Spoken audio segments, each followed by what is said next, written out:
The Trump family and their guests did not wear masks. A doctor from the Cleveland Clinic even approached them before the debate started, reminding them that it had been mandated. It was required that everybody wear masks there, and that person was quickly turned away. So a lot of questions, a lot of uncertainty, a lot of concern, frankly, to see whether anybody else may have been impacted by that.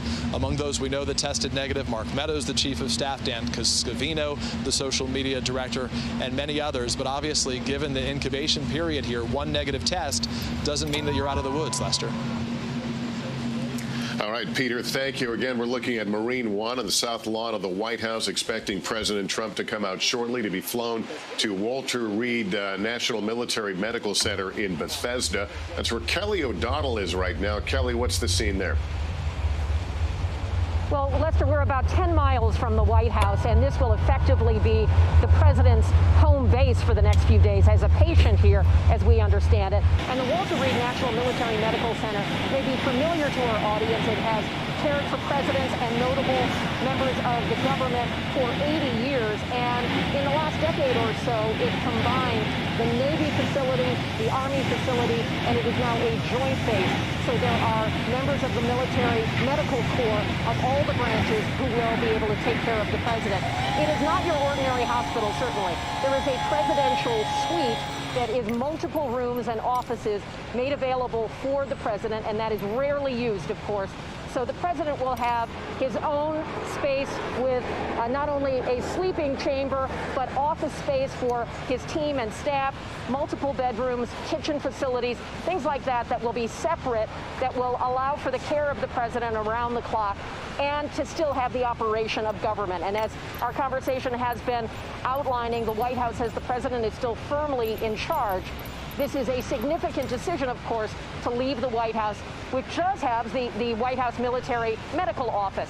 And over these months of COVID, we have seen how many of the personnel from the military office have been those who have been providing the testing on a daily basis, caring for anyone who shows symptoms in the handful of cases that have happened inside the White House. They have been working long hours, and so now the president will be able to have access to all of the available treatments, as well as the president having the contacts he has with the pharmaceutical companies and so forth. I am told that he has not been in touch with the most famous infectious disease expert in the country, Dr. Anthony Fauci, who has not been a part of the president's medical care. He is not a physician to the president. That's Dr. Sean Conley, an osteopathic physician from the Navy, who is the chief White House physician. But Dr. Fauci, who has been in all of our living rooms over these many months, does not have a direct involvement in the president's care. We will expect to hear the choppers as the president arrives here by Marine One, and then we expect, as you would certainly anticipate as well, the tight security over the days when the president is here. Right. We're in Bethesda, Maryland, suburban Washington, and of course that's going to have an impact on people living in this immediate community. Certainly on the street, there are a lot of people that see cameras and personnel here, and so they know the president is coming. Yeah, Kelly, let me just ask you this. The president has certainly been to that medical center before, either for examinations or to visit wounded soldiers.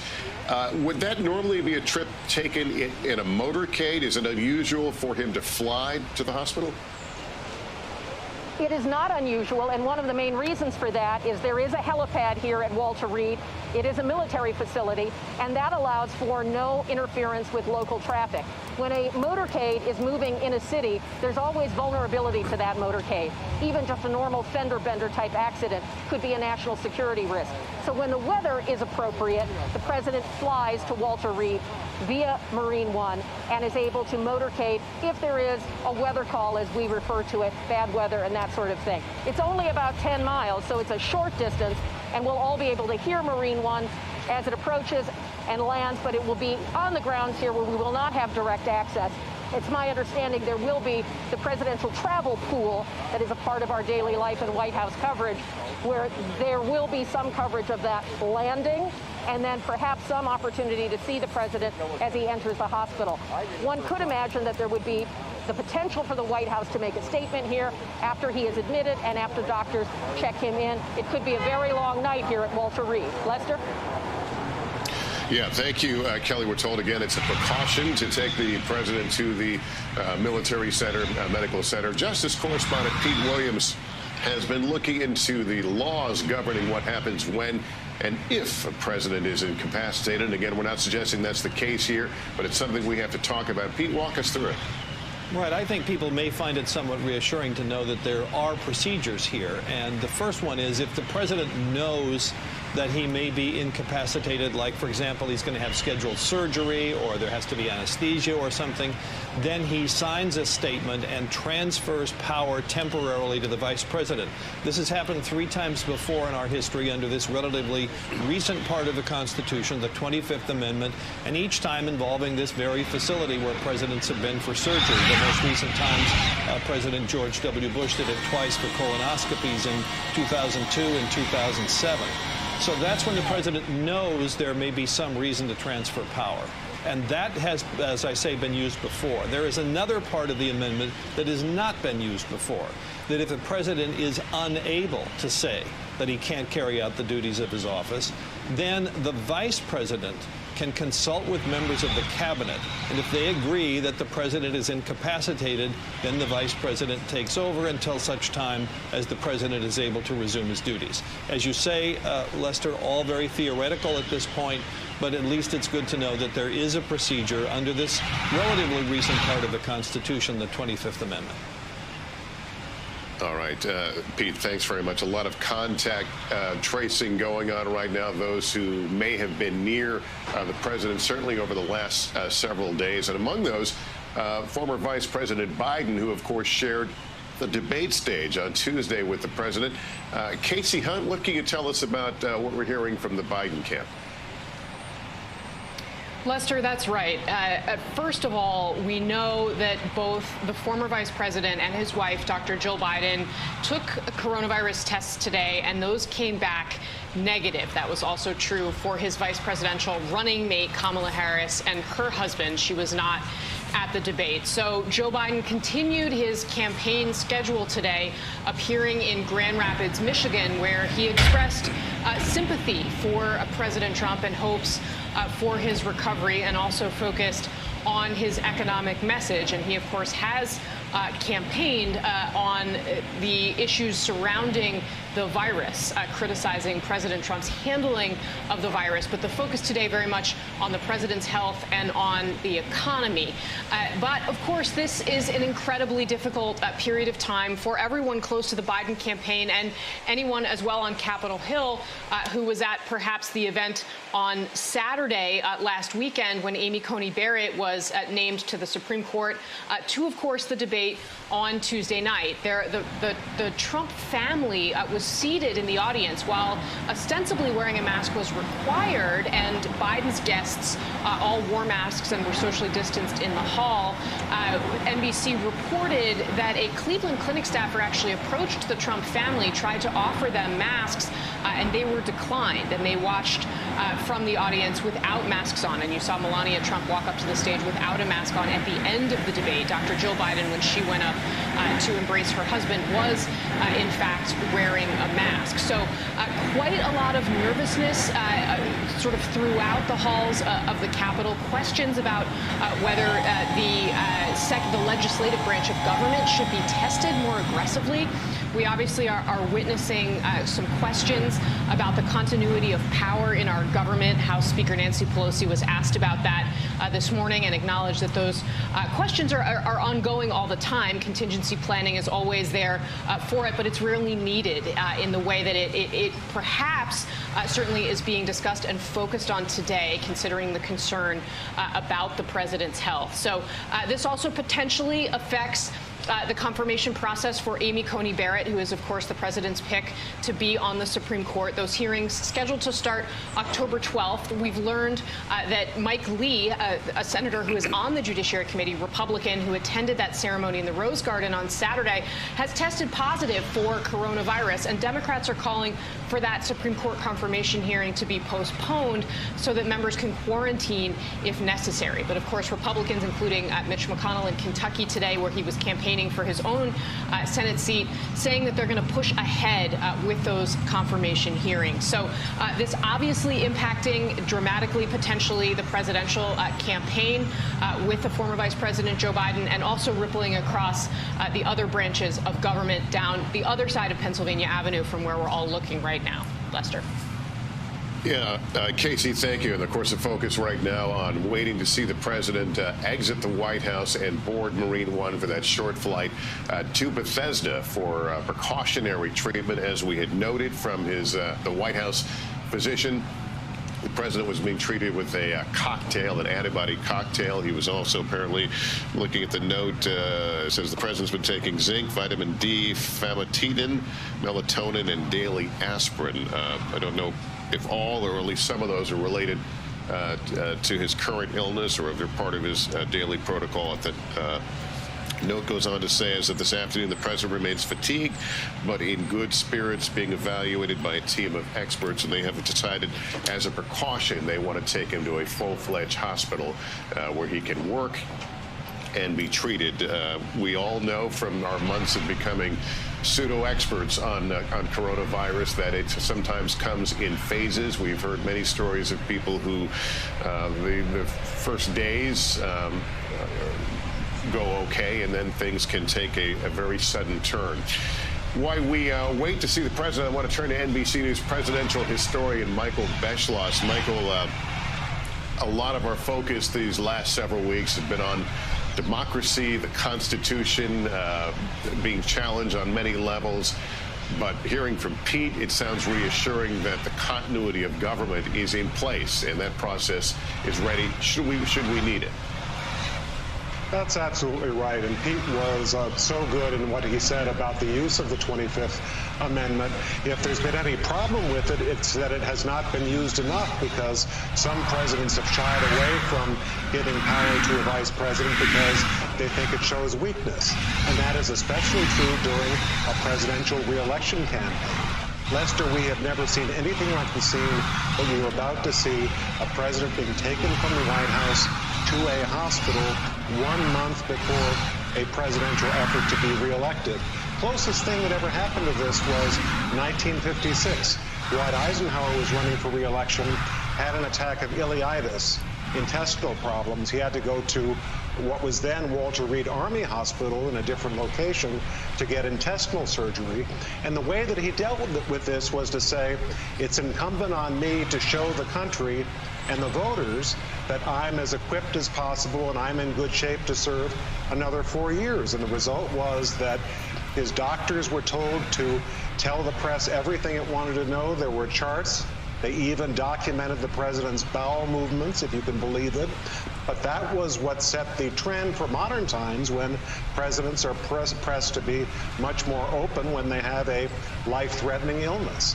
And I think if you look through history, the presidents who have made mistakes have been those who have tried to be secretive about their treatment and about the details of their suffering. The ones who've done the best for history and for the country have been those who essentially said, I'm president, I'm public property, you Americans are entitled to know everything you should. Michael Beschloss, always appreciate your perspective. We want to go to Hallie Jackson again at the White House. Hallie, kind of walk us through, where we have journeyed since late last night here in the East Coast to this point where the president's about to be choppered to the hospital. Boy, Lester, what a journey it has been. You could even say late yesterday, when word first broke of that top aide, Hope Hicks, testing positive for the coronavirus, that is what set some of these pieces in play, although we should note it is not clear how the president contracted the coronavirus. It is not clear how long he may have been contagious or not before this positive test today. So let's talk about the timeline here. You can go back to Saturday as we keep an eye, and I'm watching, so I'm looking at the screen here to see if the president walks out, because we do expect that any minute. Saturday night at the Rose Garden, the president held an event that's been referenced here, revealing his Supreme Court nominee. 2 people there at least tested positive for the coronavirus.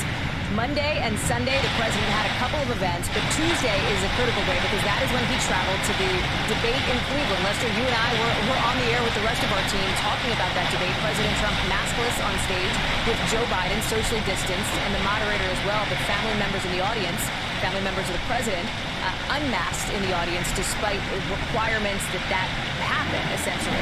The debate occurred. The president was on Air Force One with his entourage of friends and family and advisors, including Hicks.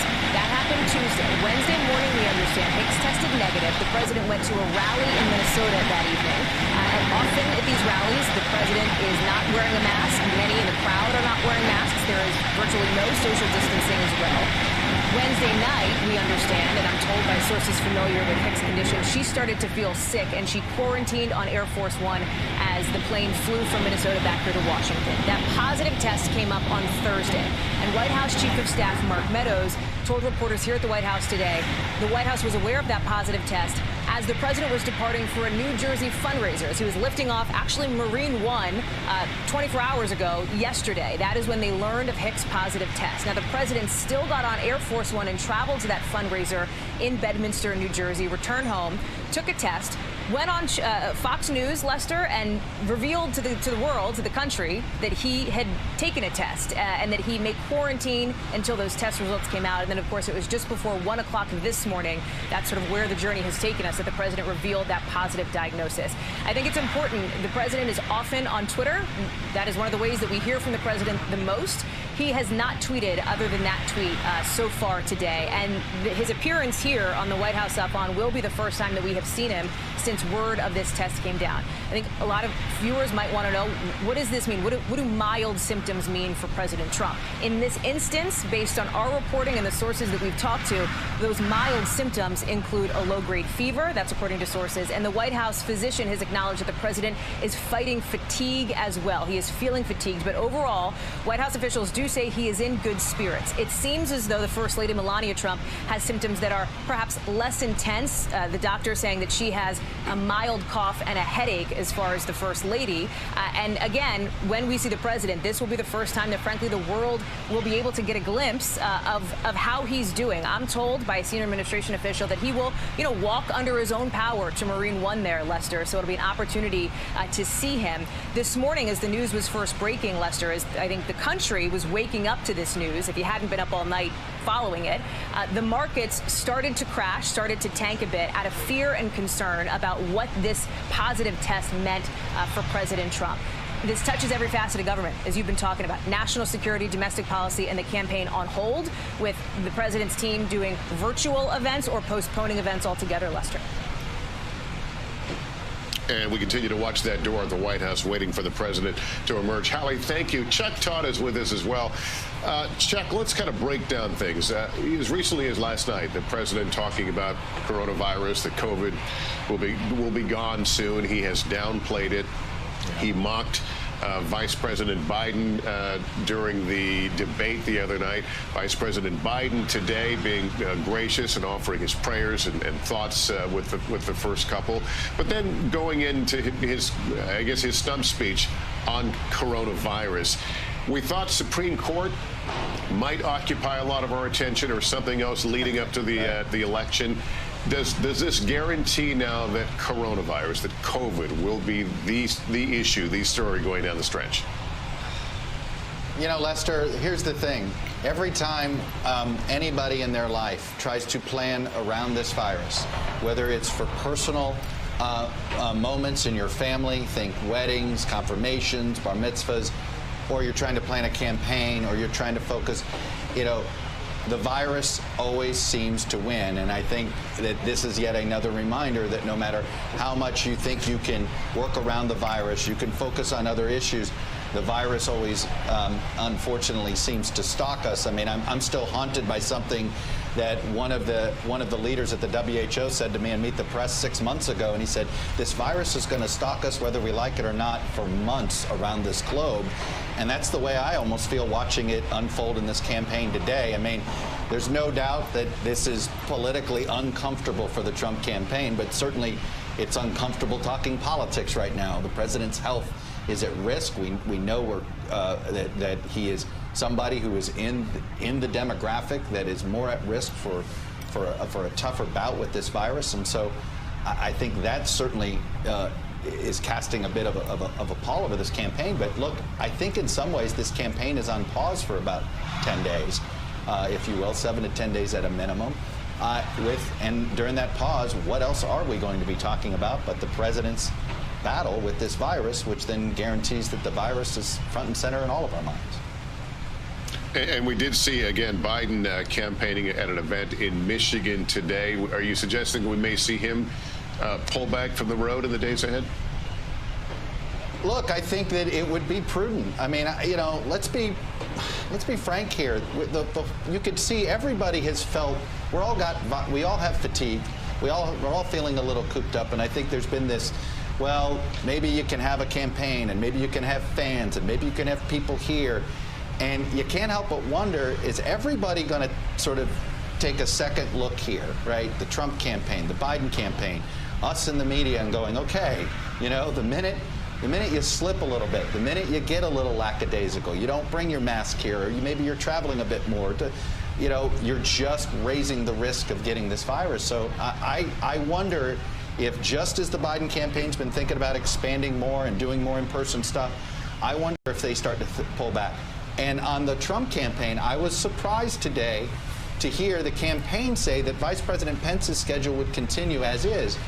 I think there needs to be a serious conversation to be had about whether the vice president should be traveling too much while the president's condition is unknown when we're talking about continuity of government. So I do think that there is some question I have about whether the vice president should be going to Utah for a debate, and instead, if they're going to have the debate, and I think there's nothing wrong with having it, should that debate be remote? I mean, should you mitigate, right? Are we doing enough to do it, and do all the campaigns ramp up their mitigation efforts? Doing a virtual debate or doing it remotely would certainly be one of the things that could be early fallout from what we've seen today. Yeah, and frankly, a lot of these conversations taking place in a vacuum because there's a lot we simply don't know right now. Again, mild symptoms, we don't really necessarily know what that means. We're about to watch the president taken to a hospital aboard a helicopter. We're trying to read the tea leaves in that. Senior Washington correspondent Andrea Mitchell is with us again and following this. And on that note, Andrea, the press availabilities we've had on this have been rather brief and narrow focused. At some point, there's going to be a growing demand for more answers. Do you think that moment is already here?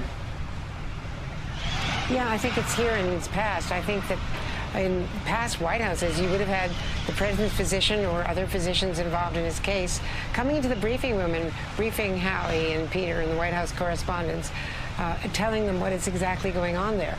Because people need to know, people want to know, and this is the President of the United States. Everything about his health is of national significance.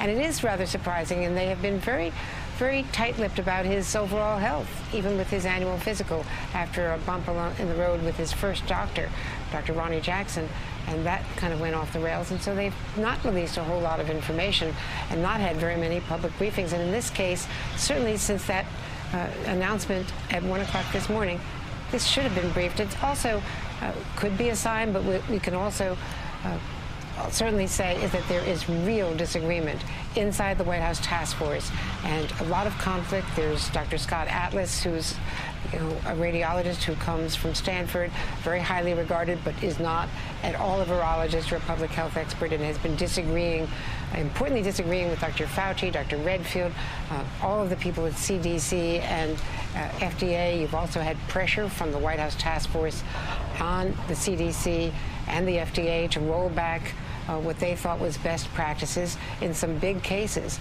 and big instances. So there's a lot of undermining the confidence that the public by now has, confidence in the rollout of the vaccine, where they've done a very good job of ramping up and spending a lot of money on best bets of what will be successful, pre-positioning even these vaccines, but they have not done a very good job on making it clear to the people that the FDA will be making the decisions at an independent scientific panel, and it will not be rushed out for political reasons. And that you have to tag with the president and some of these advisors. Dr. Atlas first came to his attention, we understand, from his appearances on Fox News.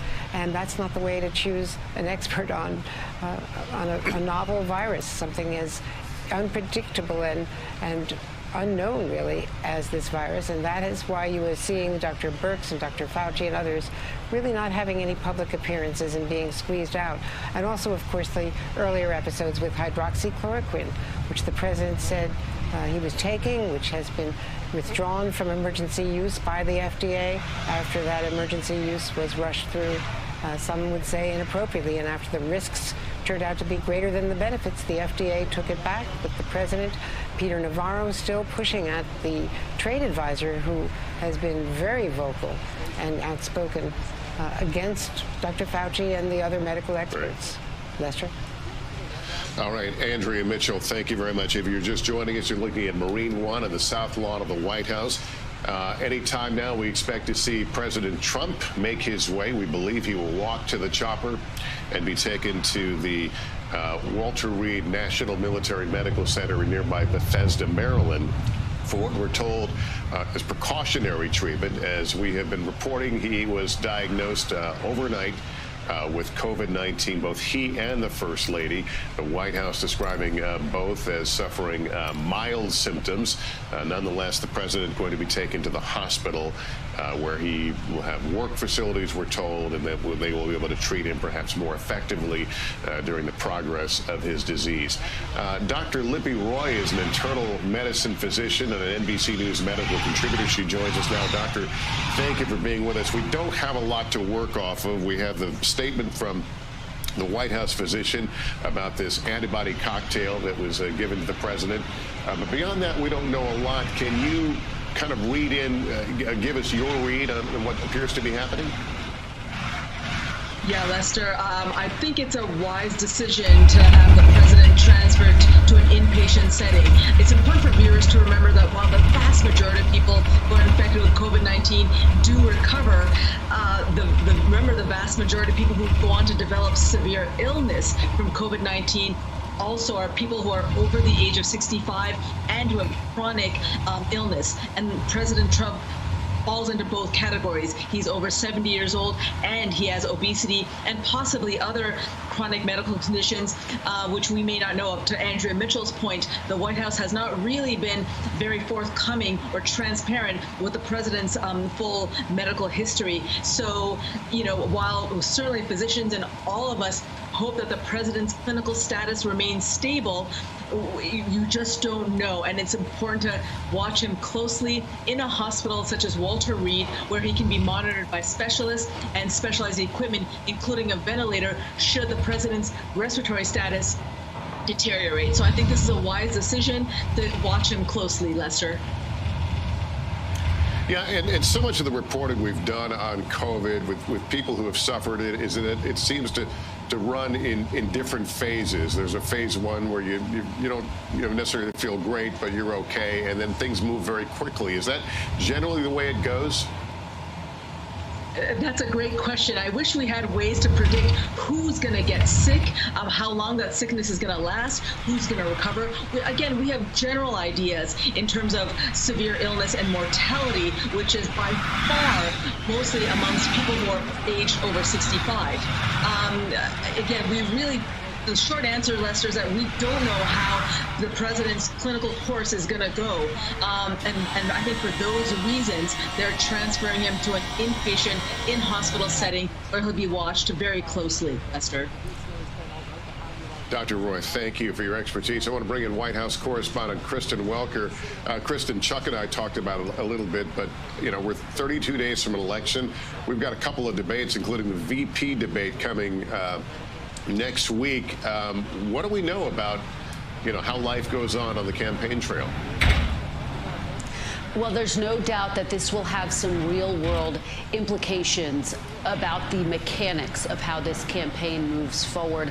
According to the Debate Commission, they are expecting the vice presidential debate to move forward, but the other two debates certainly in question. We know that this is also going to have an impact when it comes to the actual campaigning itself. Our Mike Memoli reporting just moments ago that former Vice President Joe Biden will be taking down its negative advertising from its rotation.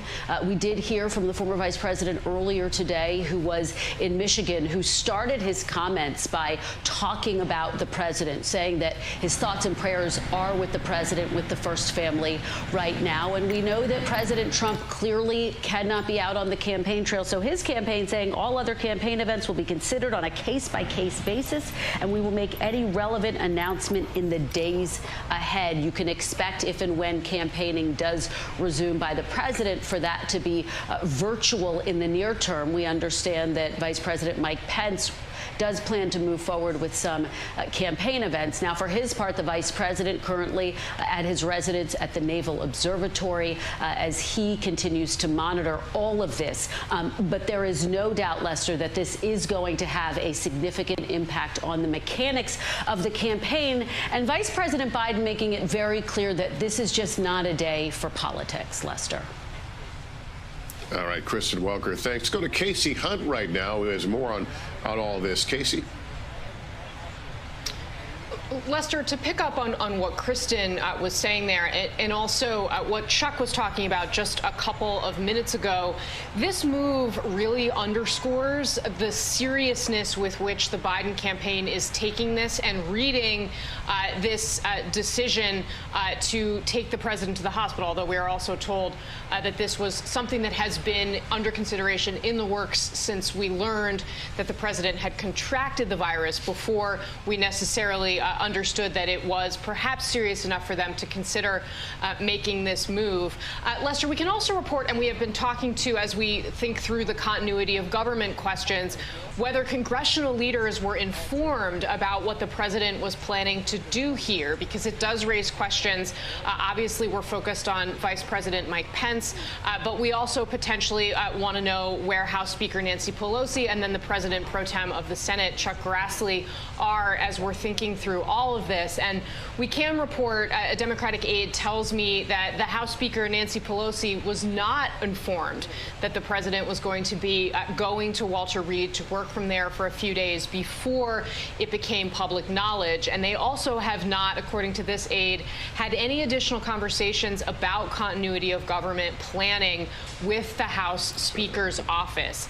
It really underscores in the conversations that I've been having the degree of uncertainty around this. And to pick up on what Andrea Mitchell was saying, the unusual way in which the administration is handling this. I mean, that clearly is not anything, for those of us who have covered the Trump administration for all of these years. They do many, many things in ways that are not what we would consider usual or normal. But in a high stakes situation like this one, where so much is potentially on the line, the president of the United States affected, obviously every family who has someone, a loved one with COVID, has obviously experienced the anxiety on a human level, but his governmental position obviously makes this just so much different. And the way that they are handling this, it is hard to underscore the degree to which that uncertainty has rattled people on Capitol Hill in both parties. The level of concern about what's going on and the lack of information coming from the White House is not something that certainly we as reporters would expect in a situation of this magnitude and gravity, but it's also not something that many members of Congress would expect either in a situation like this. And that, I think, is crossing across both the Congress and also the Biden campaign as well. Because don't forget, oftentimes, especially in a campaign, in a phase of the campaign, as close as we are to Election Day, while candidates may be running against each other, that doesn't mean that they don't talk to each other under normal circumstances. And in an event like this, you may have seen at the very least, perfunctory communication. We haven't seen any of that, Lester. All right. Casey Hunt, thank you. As you were speaking, we saw the Marine Honor Guard take position near the entrance of the chopper. The Marine who you normally see salute the president as he walks aboard the chopper. So that would seem to suggest perhaps that we'll see the president fairly soon as he makes his way to the chopper, and then that short flight to Bethesda, Maryland, to the medical center there. Standing by for us, White House correspondent Peter Alexander. Peter, you're on the opposite side of the White House in this picture we're looking at, but can you just tell us what it has been like there today as all of this has unfolded? This has been a dramatic day, to say the very least, Lester. Over the course of the evening, as this information was trickling out and as reporters like myself were trying to get more details, there was a lot of silence from White House officials as they tried to come to terms with exactly what the situation was involving the president and, frankly, involving themselves. Many of those individuals, including some of them who were flying with the president to his Bedminster Golf Club in New Jersey yesterday, we saw walking into the White House today, one of the president's aides walking in without a mask when he came here to be tested.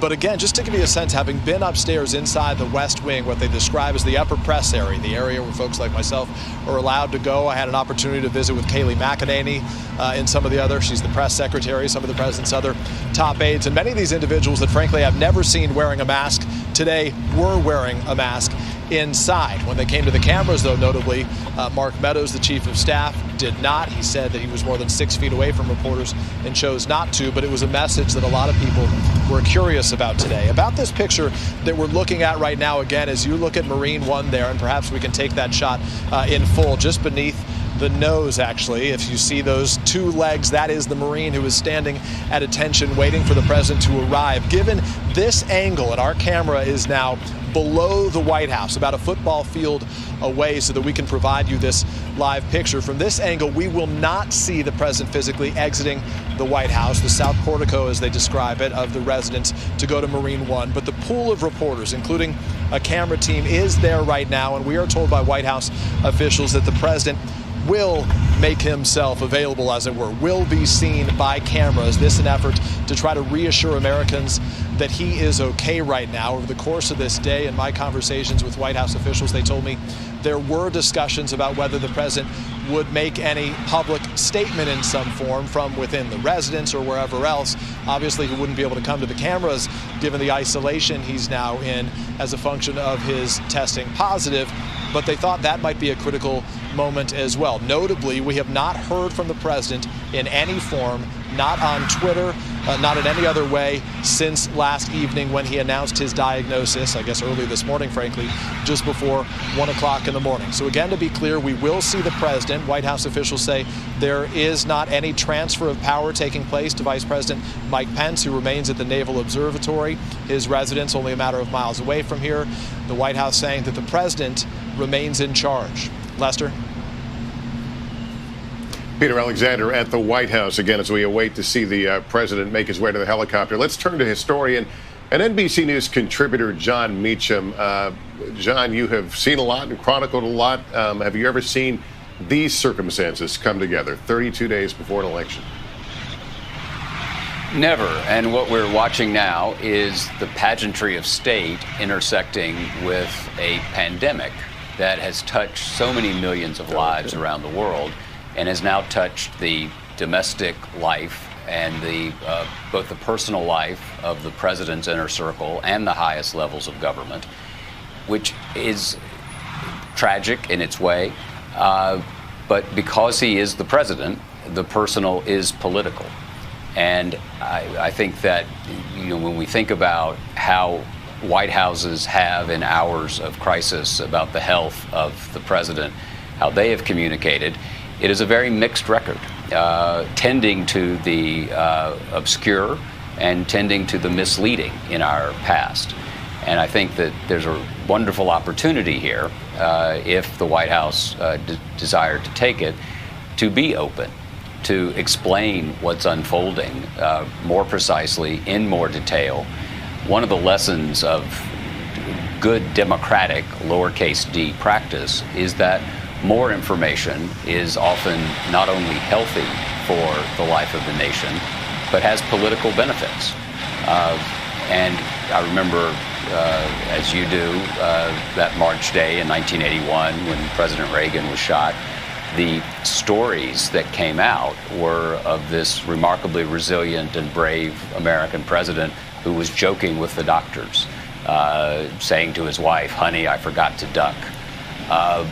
That kind of anecdotage reassured a country that was only, at that point, 11 or 12 years removed from a period of enormous political violence and enormous instability. This is a different moment. It's a different hour in the life of the nation.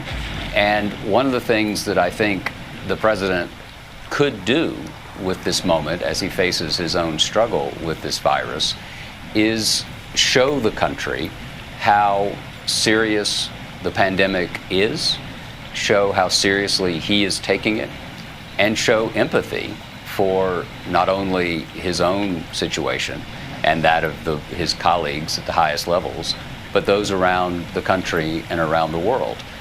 And there are essential questions about the continuity of governance. I think that one of the things we all have to do, and I think everyone I've been listening to and you've been talking to have been this way, is we should be calm, we should be sober, we should be driven by fact and data.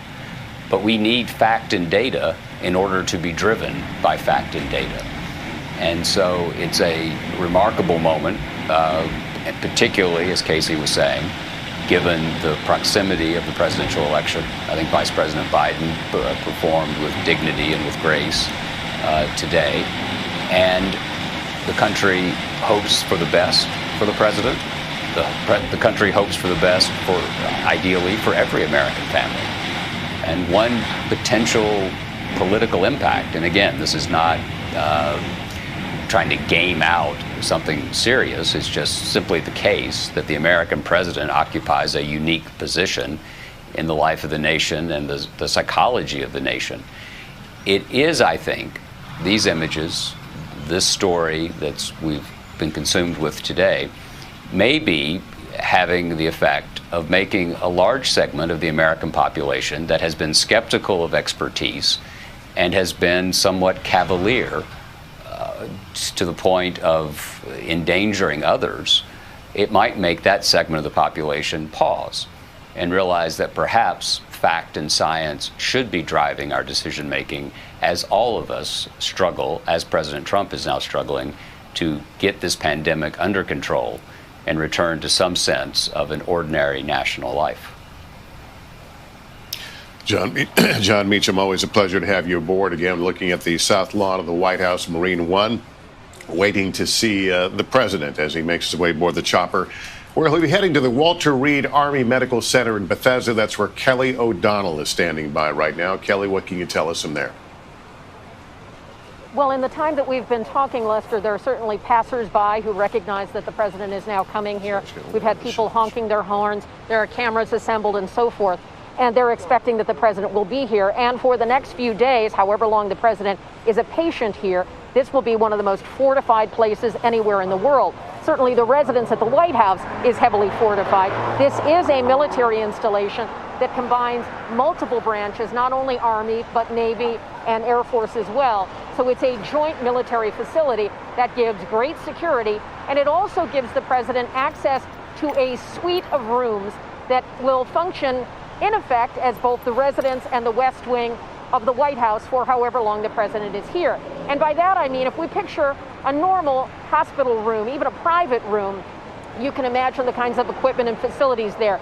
This, in the special facility here for only the president, so it is seldom used, has sleeping quarters, places for work and staff, dining, and of course medical treatment. That's very different than any ordinary patient, and of course the president is certainly not an ordinary patient. One other benefit coming to the hospital, in addition to the medical care the president will get, you have with the president and First Lady, two people with active coronavirus in the White House, and there is a civilian staff that works at the White House.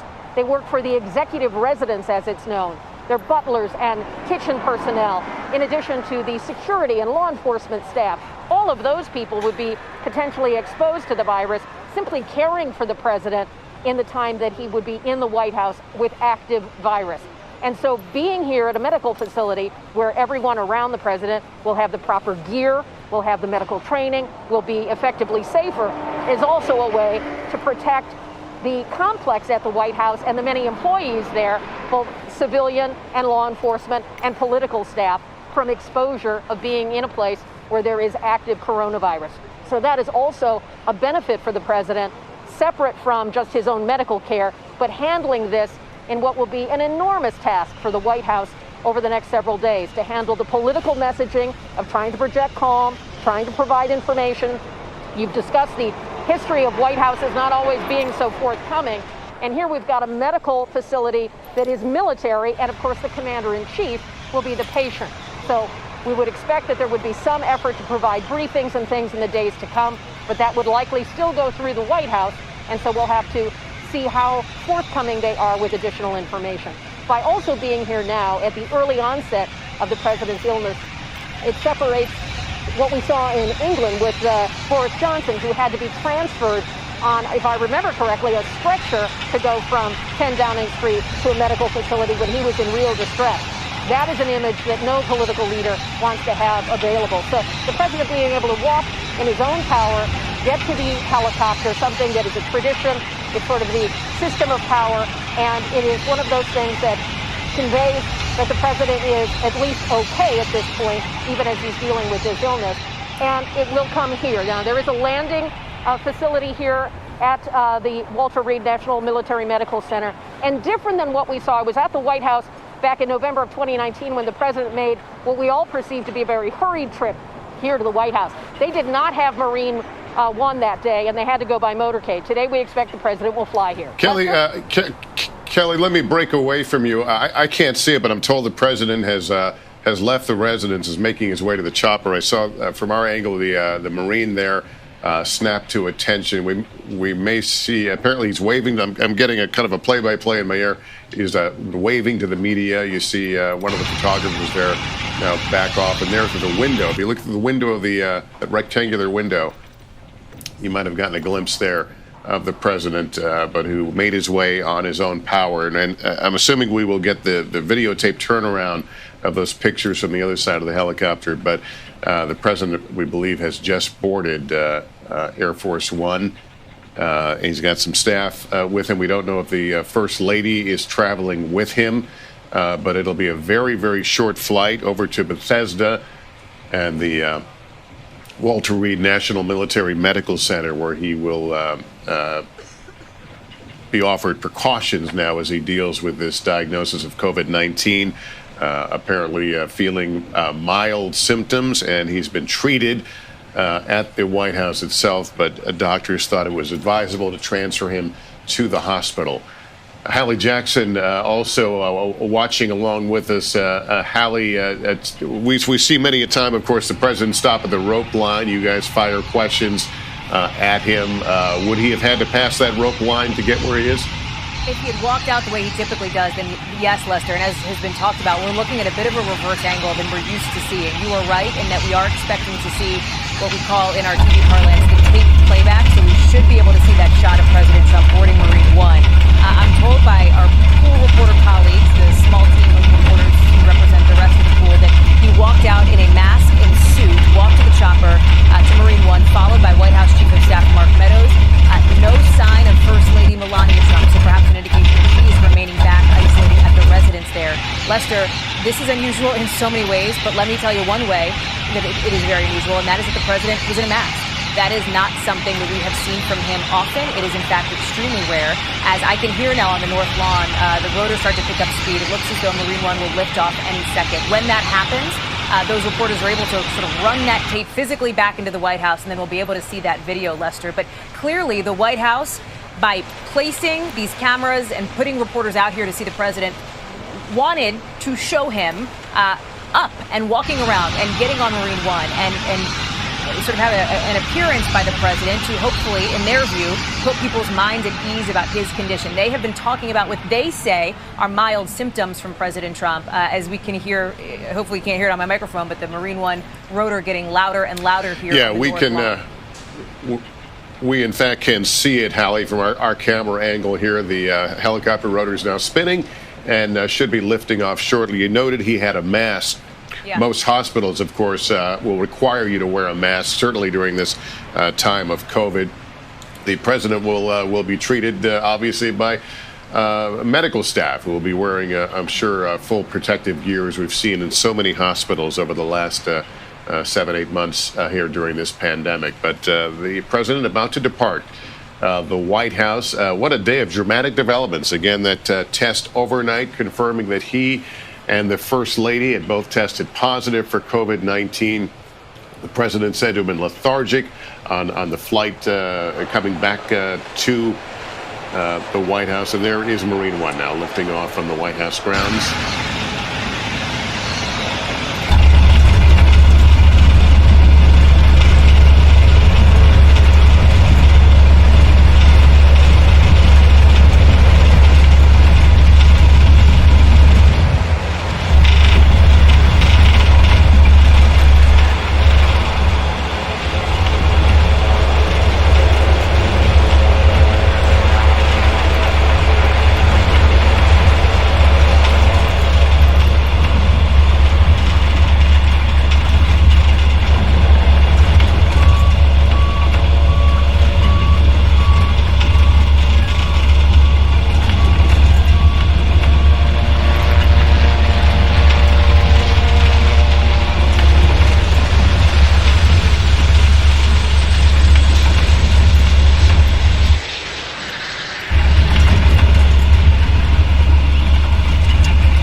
Setting sun glinting off the side of Marine One as he pivots away from the White House for the short flight to Bethesda and the Walter Reed National Military Medical Center. Incredible sight to see, and again, incredible series of developments that have brought us to this point. A president who has admittedly, well, here, I'm sorry, this is the tape now. It's been sped up.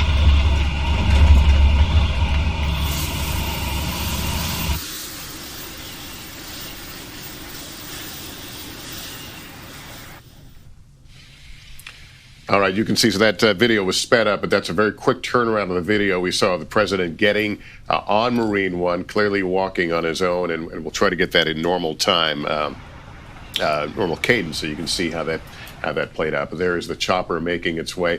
But as again noted, an incredible series of events. A president who has often played down the threat of coronavirus. As recently as yesterday, was saying the pandemic is almost over, and now he has become the biggest symbol in the world of those who have suffered, who have contracted this virus, which shows no signs of slowing down.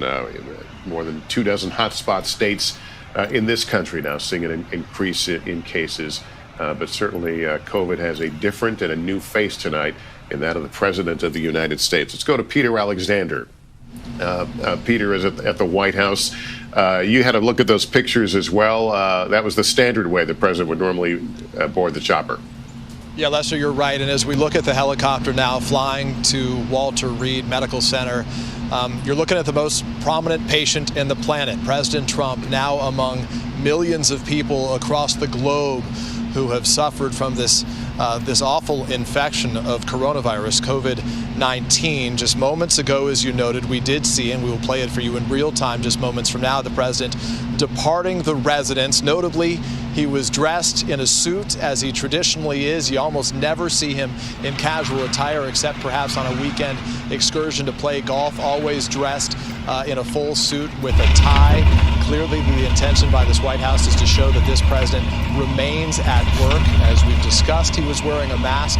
He was trailed only a short distance behind by his chief of staff, Mark Meadows, who was also wearing a mask here today. And so for the next several days, the president will now convalesce at Walter Reed Medical Center, where White House officials insist he will continue to do his work, communicating with top lawmakers over the course of the day, including the Senate Majority Leader Mitch McConnell today. McConnell saying that their conversation focused on, among other things, their desire to confirm Judge Amy Coney Barrett. Again, the intention to communicate to the American people that this president remains on the job. White House officials telling us only a short time ago that President Trump is in charge. Here now, Lester, you can see on the right side of your screen the picture just moments ago, the president with a thumbs up, a wave, walking slowly from the residence, the South Portico, really a matter of 40 or 50 yards to Marine One.